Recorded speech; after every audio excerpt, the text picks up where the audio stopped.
5, 4, 3, 2.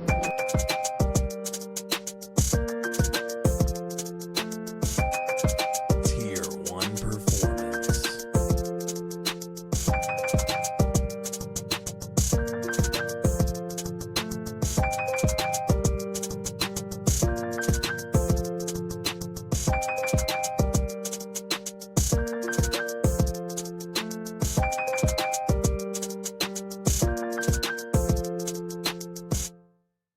Welcome back to the In and Out Talks podcast powered by Tier 1 Performance. Your host, Mitch Matulia here. Today's special guest, the Donbosco amateur Muay Thai fighter and registered nurse. So he does save lives. Don, welcome to the show, brother. Great having you on. Thanks for having me. Dude, hell yes. So before we get started, just to our guests out there, a little bit about yourself. Where'd you grow up? And how were you introduced into Muay Thai? I'm Donbosco, obviously. I was introduced to Muay Thai. I saw it on a TV show as a kid called Human Weapons. And they broke down like martial arts, like combat sports to like science. Like they had the physics diagram and everything.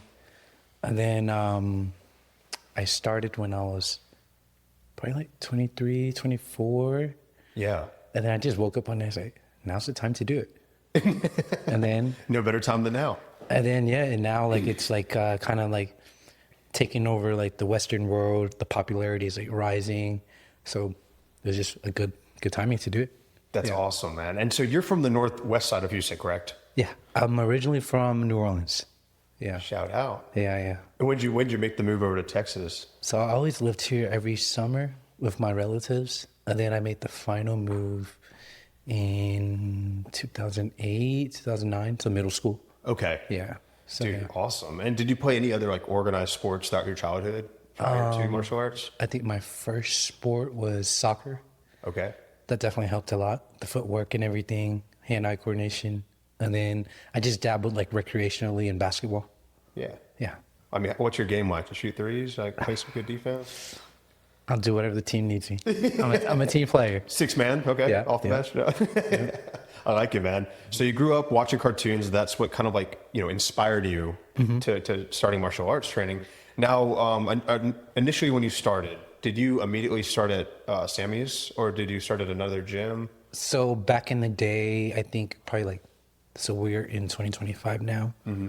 Started in 2020, 2019. So back in the day, Revolution Dojo used to have like a whole bunch of other gyms under their branch. And then I started out at Hyena, which was, we'll pull him up somewhere here. Mark Beecher, he's like pretty big in the Muay Thai world. He cornered, I don't know if y'all know Kevin Ross. Yes. He was like the golden boy of like American Muay Thai for a while. Cornered him. So then I started with him. But then during that time, Sammy, Jen, Nate, Sam's brother, and then Ray and Rita all were coaching downtown Revel site. Mm-hmm. And so then when I moved downtown for school, I started training with them. So That's I awesome. got a pretty good, what's it called? Foundation of knowledge. I didn't realize at the time. Right. They're kind of like in the southern region of the USA. They're pretty like, I guess, big in the Muay Thai game. Oh, 100%. And what I've found most about Muay Thai is that it's a very tight-knit community. I mean, like it's not only, like you said, growing in the Western Hemisphere, but in the States, all those names you mentioned are big names on the Muay Thai scene, especially in the United States, but also Houston area. Now, would you say that Houston has one of the bigger Muay Thai scenes in Texas of all the major cities? Yes, we do, because I think Coach Corley, he is the director of Team USA on the IFMA branch, and he's at Heritage, which is like close to you, the Heights. Yes. So Houston has like pretty solid Muay Thai talent. We're probably like, if I was to rank it, like West Coast is number one, East Coast like New York, Philly and stuff like that, it's number two. And we're kind of like slowly creeping up on number 3, number 4. Yeah. Okay. Yeah. So I mean, if you're a top amateur in the city of Houston, I mean, you're holding your own pretty well against like other competitors. That's awesome. And then of course, all those names that you had mentioned, they made that transition, opened up their own gym in spring, Sammy's Muay Thai. And is that when you made the switch over there as well? So I've been with Sammy and Jen since they were coaching at Revel. But then, yeah, it was just like natural. Like we kind of like gel pretty much. Our personalities mesh. Another thing like fighters don't think about is like, how do you mesh with your coach's personality, you know? Right. That's a big thing, you know. And like, it's not for us, it's not only like fighting. We do other stuff. Like we're into the same cars, we're into the same motorcycles, we're into similar guns. Like it just happened to, you know, fit like a puzzle piece. 100%. And we obviously, like, we love Sammy and everything he's about. And so obviously having him on the podcast prior to those fans out there listening, take a listen into that one as well, because he's a wealth of knowledge, and you getting to learn from him, dude, that's huge. Yeah. And I mean, so what is Muay Thai? How has it benefited your life individually? Man, a lot of things. Like it's not only the physical, it's the life lessons you learn, the mental stuff, the, I guess, humility, all that stuff, all the, I guess, you ever been to YMCA? Oh yeah. They have like those mantras like painted on the wall. Yeah. Like you Attitude, learn all, yeah, like literally. discipline. Yeah. Yeah. You learn all of that in Muay Thai. Like it's not only fighting. So yeah. That's awesome. And like, to you, what age do you recommend that like people were to get started in Muay Thai? You know, like, is it any age? Is an age better than another? You can always learn things at any age, but if you wanted to compete at a high level, it's really like there's no give and take for like a certain age, right? Sure. Because like in America, our sports system, like once you hit like your early 20s, you're kind of peaked out in university sports, right? Because you've been doing it since you're a kid. It's just really different for everyone's body. Yeah. Understood. Yeah. And have you had the do you want to go travel to Thailand and kind of like go to Tiger Gym and things like that eventually? That is the goal this summer. So 9 months out, I think we have something called like WBC Muay Thai Festival. So Team USA has like two branches: the IFMA branch, which is the Olympic style fighting, and then the WBC, which is newer.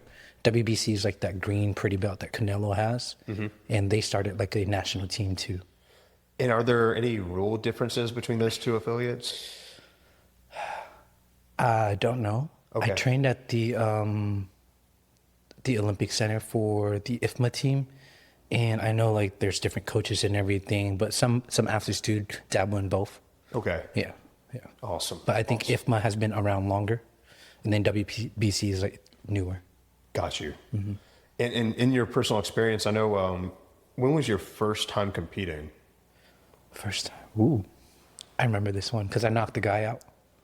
With the head kick, right? No, with a Superman punch. What? Yeah. Not the Superman punch. I was going through some crazy stuff, man. Okay. I had some like pent up like emotional damage. I need that. Cue the meme, emotional damage. I think it was in 2019, 2020, so probably 6 to 8 months after I started training. Wow. We had like a smoker. I think at the time, Ray, Sammy, Sanzo were coaching, cornering us, and Rita. Sorry, so 4 of them. I don't know if y'all know Sanzo. He fought in Thailand for a while. Rita is like a big time like Savat like champion. No shit, this guy's like super smart too. Like he's a scientist. Oh wow. That's his day job. So whenever he's coaching you, he breaks it down to like, hey, you got to punch from point A to point B because the velocity in his French accent and all that. He's like very analytical. Very. Yeah, very. So if you get that stuff, you'll gel real quick with him. Yes. So he was cornering like 7 or 8 of us, and we all went for 9-0, and we had 7 knockouts that night. What? Yeah. Was it at Hyena? Where was the smoker at? It was at UFC Pearland. Okay. Yeah. And smokers are like 2 rounds, right? 2 2-minute rounds. Sometimes it's 3 2s. It just depends on the gym, how they set it. I have a little photo that I'll send you here. We can pop it up here. It's a little, I love that. Yeah. And so, you know, because from my experience watching smokers live, I noticed that typically it's guys' first time ever like competing against another individual in that kind of setting. and the crowd's pretty intense. Mm-hmm. Your ego's on the line, like your adrenaline's, I'm sure, pumping through the roof. And I mean, what was it like for you, like prepping for that fight and getting out there for the first time? It was wild. Like, it's probably one of the most like weirdest feeling ever. Your tunnel vision, pupils dilated. It's like, sorry, kids at home. It's like one of the weirdest drug ever. Like, because you're like, the days after, you're kind of like still up from the adrenaline. Right. Like I usually don't sleep like 2 days after my fights. Mm-hmm. Yeah, it was 2 days after? Yeah. What about before? Are you getting any sleep before? I'll like dabble in like the sleep. Like it's really hit or miss. Okay. Yeah.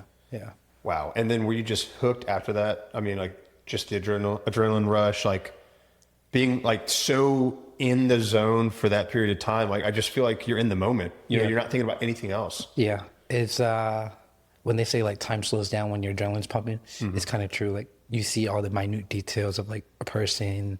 You're like you're analyzing and everything. Yeah. Yeah. It's, I don't know like how the brain does it, but yeah.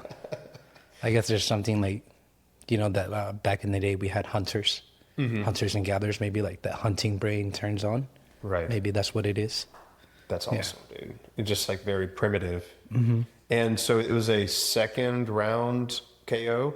First round KO. I Superman punched him at the end of the first round. Yes. Then he dropped in front of our corner and his mouthpiece was out and everything. He's like crawling on the ground. As soon as he gets up, the bell rings. I'm like, crap, I gotta fight again. Yeah. Because I was tired, you know, this is your first smoker. And you don't know how to pace yourself, right? Like you're kind of going all out that first round where you Yes. have nothing left that second round. Yes. Yeah. Yeah. And that was kind of the case. But yeah. That's awesome, dude. Yeah. And what was, I guess, your training regiment, you know, prior to that fight versus what it is now? Ooh. Back then, Sammy, Jen, and Nate and Ray would literally beat the dog crap out of us. We call it shark tanks. Yeah. Yeah. PTSD. So they would just callous your body, basically, like go 90%, Yes. 95%, and just like, hey, we're going to beat you up a little bit, like Yeah. get used to taking these hits Yeah. and learn how to defend them, I'm sure, right? But then that kind of gives you some confidence. Like you're getting hit by pro fighters. Right. And then you're like, this amateur, it's not so bad. You know, it doesn't hurt as much. Sure. So it's like kind of building that tolerance, I guess. 100%. Yeah. And were you training 6 days a week in the gym? It was like 6 to 5. Yeah. Okay. Okay. And how many hours roughly per day? I would say anywhere from like 2 to 3. Okay. Yeah. I remember I would leave school, stay at the gym till like midnight. So from 5 to midnight. Oh, wow. Yeah. And were you doing any kind of like weight training as well, like along with Muay Thai training? I was just doing regular like bodybuilding style weightlifting. I didn't know of like sport specific training then. Sure. I slowly implemented it. I knew about it, but I didn't realize how important it was. 100%. And I'm guessing like the nutrition at that point isn't what it is now. Yes. Yeah. Okay. Yeah. We're just like trying to eat quote unquote healthy, right? But Yeah. sometimes you cut out carbs, but carbs is your power source, right? 100%. Yeah. So yeah. Yeah. And so if you were, I guess, any kind of advice that you have for those like that are interested in getting into fighting and at a competitive level, right? I mean, like, what's the sweet spot? Like how many days a week starting off? How many days a week prior to a fight? Like, do they need to be training 6 days a week with like one rest day? Is that? Depends on your body. I think I find the sweet spot around like 5 to 6 days. The evening, like I put it into 2 blocks. Your morning, I guess your morning session should be either running or your strength and conditioning. And then my evening session is boiled down to Muay Thai. Okay. Yeah. And then maybe after Muay Thai, sometimes like I'll go for a light jog or like stretch yoga. And that's like more like a recovery workout. Very nice. Yeah. And then how many days is it like technical work versus sparring? Sparring is probably like twice a week. You don't want to spar I wouldn't say too often, but too hard, too often leading up to your fight. You got to listen to your body. What if you damage yourself and you can't, throw a kick anymore or something like that? Sure. I mean, like, dude, brain damage is a real thing, especially in that sport, right? So it's like, I've heard different philosophies on like training for Muay Thai, right? And part of it is what you said. It's like, hey, just kind of like tap around, like whenever like, you feel each other out, like whenever you're doing the sparring, right? Like you're not wanting to like knock each other's heads off. Yeah. Is there a time and a place that you feel that it's good to kind of go like 95% during sparring? Yes.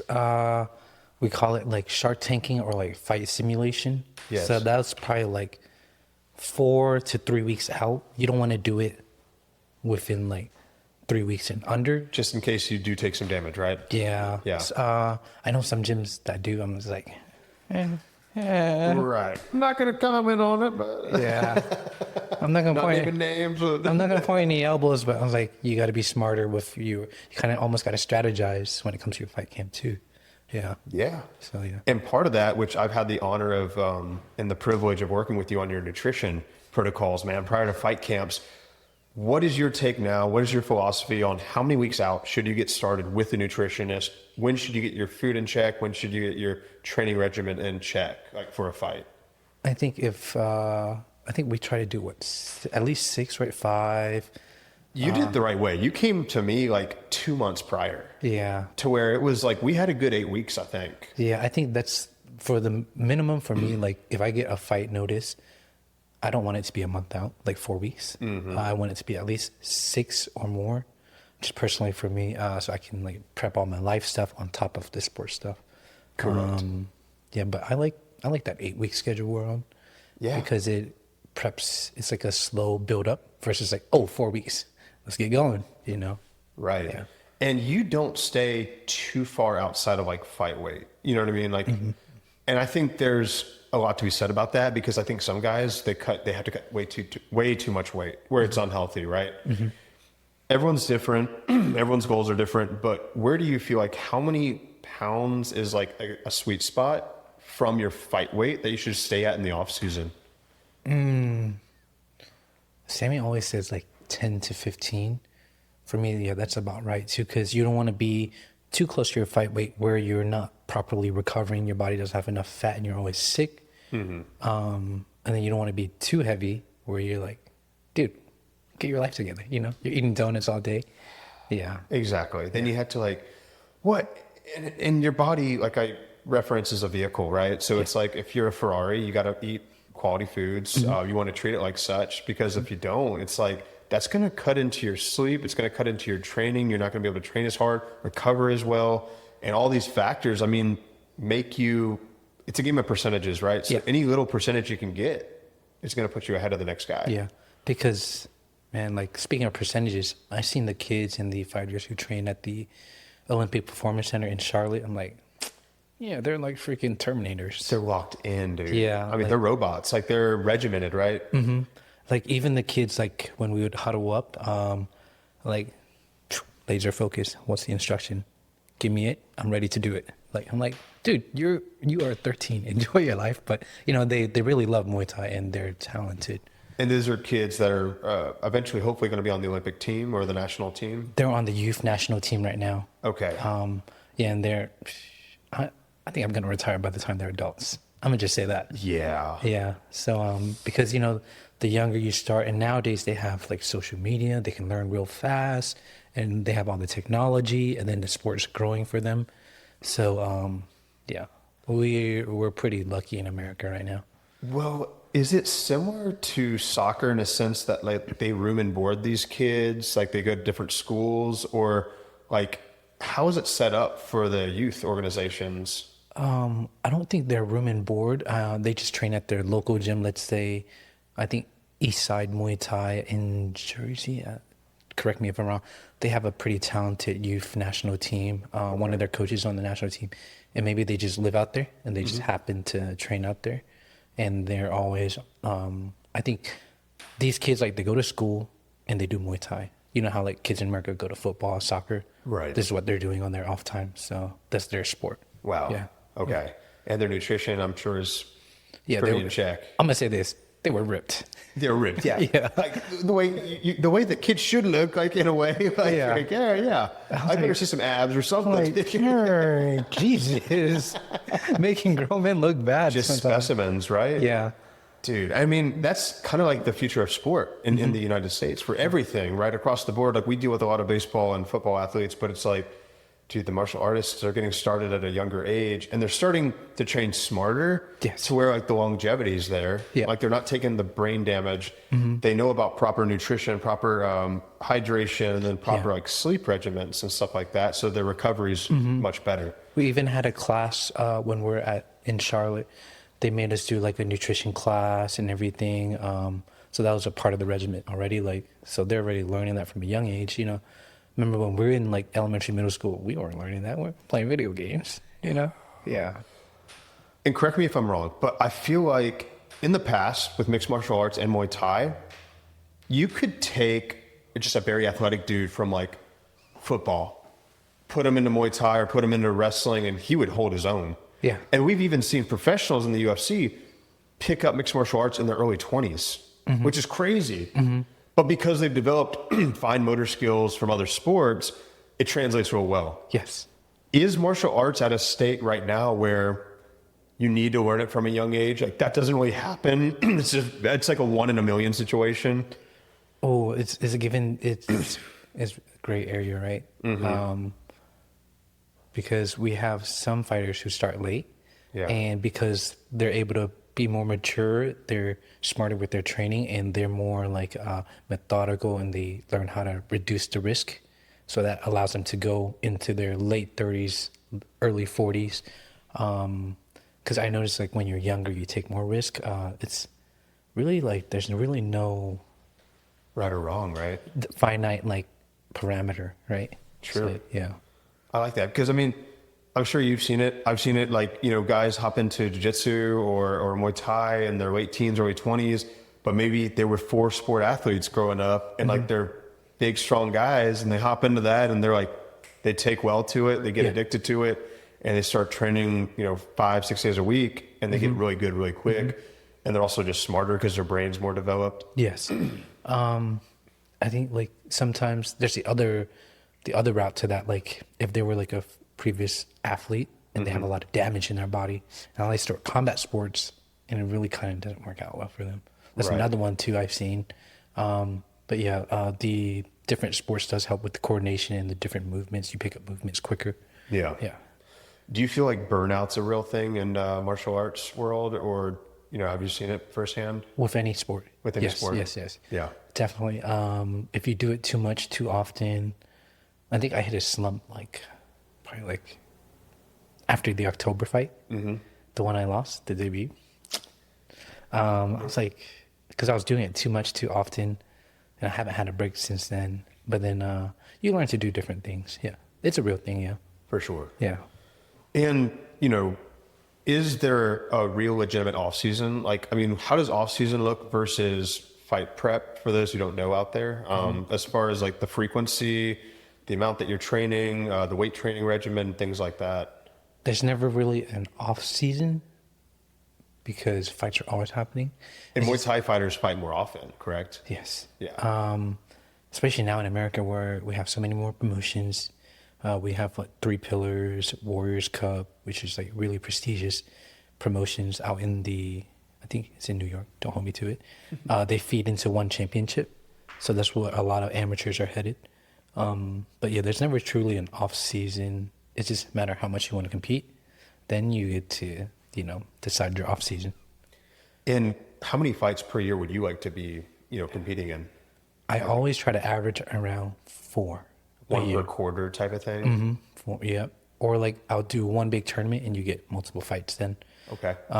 So yeah, in America, like a lot of American amateur fighters, they do tournaments because you get your money's worth.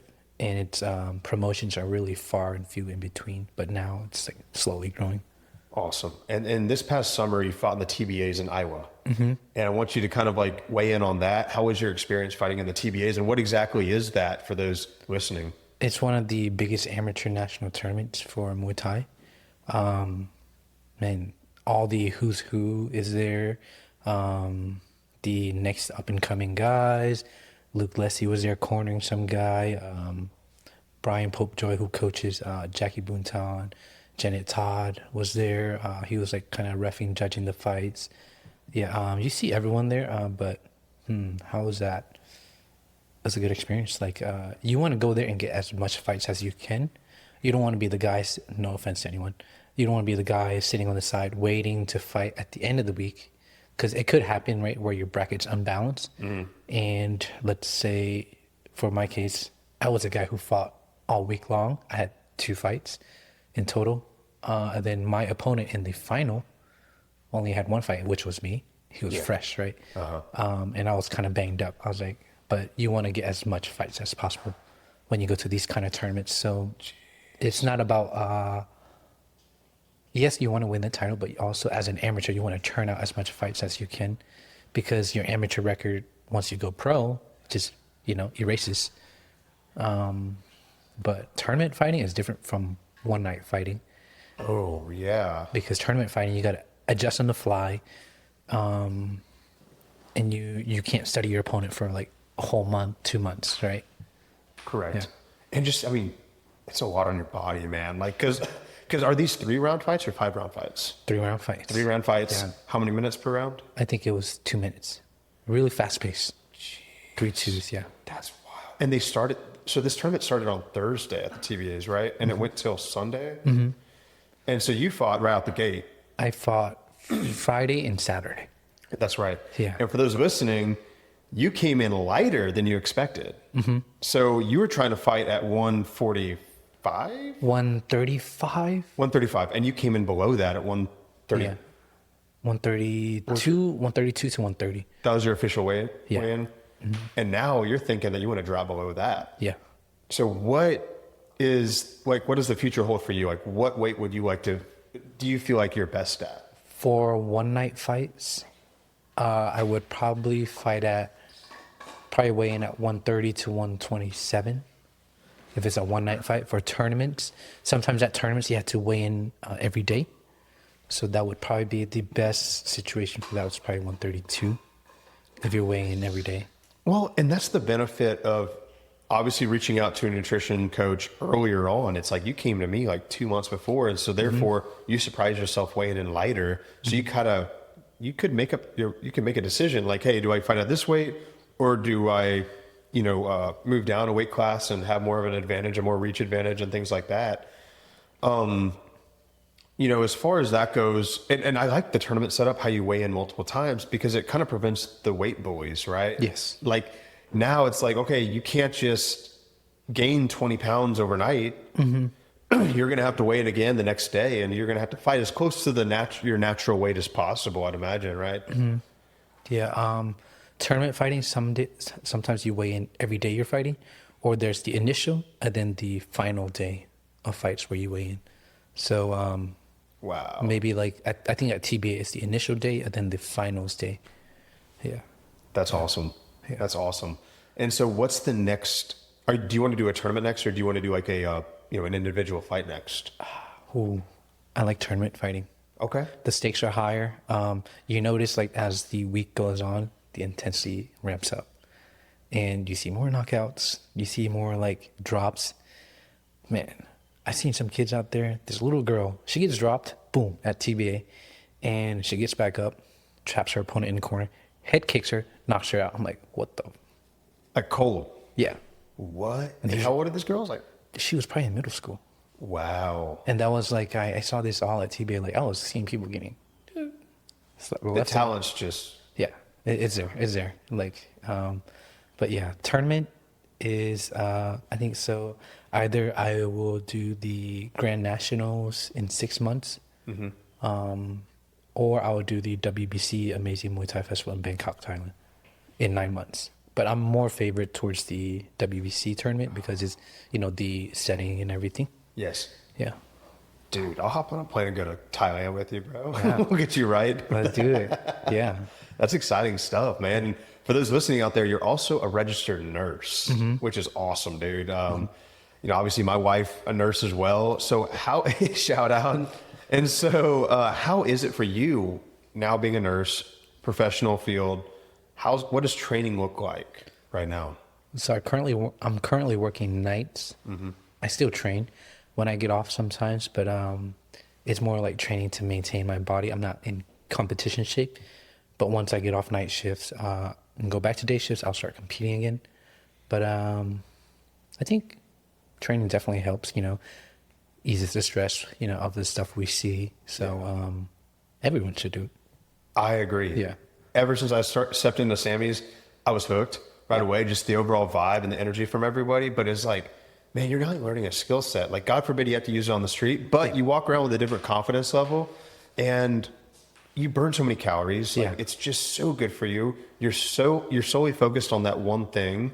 You're not thinking about like any kind of other issues that you got going on in life. Like, you're focused on hitting those pads or hitting that person, and it's like, man, this is fun. Yeah, the whole confidence and swagger thing is definitely true. I coach kids with CJ and Sunny, and we see like a lot of kids just like when they start learning more, and like we have like those shy ones that never speak, and when they start learning, I guess it has to do something with your mentality. Like, you learn how to protect yourself so your anxiety level decreases, and then so they have that little swagger going on. It's like, I like that kid, They need that, dude. Yeah. They need that. And so, I know you're a big fan of mixed martial arts as well. Do you feel like the best mixed martial artists have that wrestling base, grappling base, and then they can learn Muay Thai as well? I think the in video games, there's metas. Right. I think currently in the UFC MMA world, the meta is like really good striking base and really solid wrestling. Yeah, it used to be like, only pure grappling, like Ronda Rousey. She was a high-level judo fighter. Right. There used to be like specialists like that, but now you got to have a good grappling base and a good striking base because you're fighting in 4-ounce gloves and it's easier to knock people out. I agree. Yeah. Do you feel like I don't know, both skill sets are amazingly, like, very, very difficult to learn, and they take a lot of years, obviously, to master. Is it easier to learn striking later in life than it is wrestling and grappling? Ooh, depends on the person, what kind of athlete they are. Yeah. I've seen some grapplers who learn striking really well, and then I don't know. It just depends on the person. Like how does their body move? Right. What kind of athlete are you? Are you light on your feet? Are you nimble? Are you do you have any previous history in one of those I guess multi-directional sport like soccer, basketball, or are you flat-footed? So there's another thing. Yeah, That's very true. it really depends on the person. Okay. Yeah. Dang, dude. And I've seen you in your flexibility. You get your foot up there, dude. Yeah. You get some head kicks going. Yeah. How do you describe like your fight game, your style? My style. I've been told like I'm a chameleon. I'll adapt to like whatever's there. Because every single fight I fought differently. Sometimes I'm heavy with kicking if I know they like to punch. Like at TBAs, I was just trying to clinch everyone. Okay. Punch, and then grab them and elbow. Sadly, in America, elbows don't. So in Thailand, right, they score body kicks and elbows like a quote unquote 3-pointer in basketball, right? It costs more because it's especially elbows is high risk but high reward. Yes. So it weighs more in your favor if you land them. But in America, everything's one point system. Really? Yeah. So is it because like it's more risk, more reward, you said, because you're closing the distance, but it also does more damage and doesn't inflict as much pain on yourself individually because unlike your wrist or your knuckles, it's like, that's pretty hard, man. Yeah. Lately, I've been obsessed with the whole clinch elbow fighting because I realized like in America, we're really kickboxing heavy, boxing and then kicking. And then a lot of Americans don't really clinch as well. So that's what I found out fighting in America.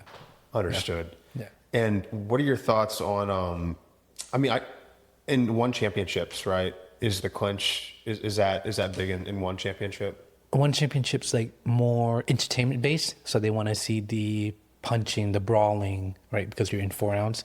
I think Liam Harrison said specifically, they will break you when you're clinching in one championship because it slows down the fighting, it slows down the pace. So they don't want to really see that on TV because, you have all these viewers and they want to see the knockouts, right? The flash, the crazy moves and stuff. The reels. Oh, yeah. Dude. That makes sense. Yeah. Do you feel like that's what's one of the best fighting for Muay Thai unions or affiliations out there right now? A really unknown one to the Western world is RWS. It's Rotterdam World Series. So traditional Muay Thai is like 5 rounds. It's really slow pace. They don't start fighting until the 3rd, 4th round, maybe 5th. But RWS kind of changed it up to where it's still the boxing gloves, the puffy gloves, the 8-10 ounce gloves. Okay. But they scaled down the rounds to like 3 rounds. So it's faster pace. And you still see the beautiful Muay Thai techniques, but it's not like that slow game where they're poking each other. Right. Yeah. And are the knockouts still pretty? Yeah, they're still there. Yeah. Okay, they're still elbows and everything. Yeah. There's a lot of high level fighters coming out from there, like Danny Rodriguez, this guy named Yoltin, Yothain. So yeah, there's a pretty talented roster in RWS, and I guess those fighters prefer fighting that style versus one championship style. That's why they chose to stay there. That's awesome, man.